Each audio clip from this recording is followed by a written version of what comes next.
Pancreas does many things, but one of the most important functions is to regulate the levels of sugar in your body, and it does this by secreting insulin. Imagine putting one capsule into the body and having it take care of diabetes for you. No more pinpricks, no more insulin injections, and it sits there for as long as that patient needs it. What we do is we take the cells of the pancreas, the ones that secrete insulin, and we put them in this tiny capsule, which is nanoporous. So what that means is that they have little holes that are extremely small, and those holes allow for the insulin that is released by the cells to come out into the body, but they're small enough to keep out all of the things that might attack those cells.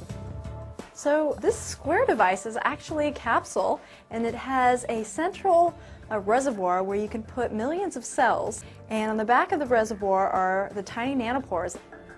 This is a prototype capsule, and it's actually 10 times larger than what would be implanted in a human.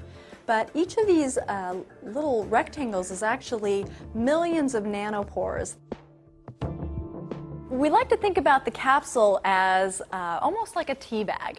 So with a tea bag, you put a bag of tea in some hot water, and the hot water flows into the tea bag and releases the tea molecules that are sort of sitting inside that netting.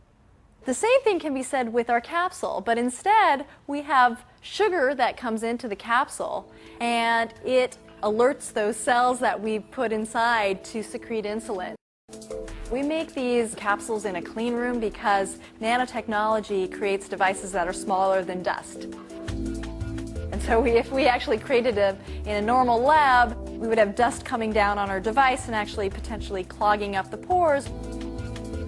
The real benefit of nanotechnology is creating that small pore that can only allow for insulin to go out, but doesn't allow for these large immune cells or antibodies to come in.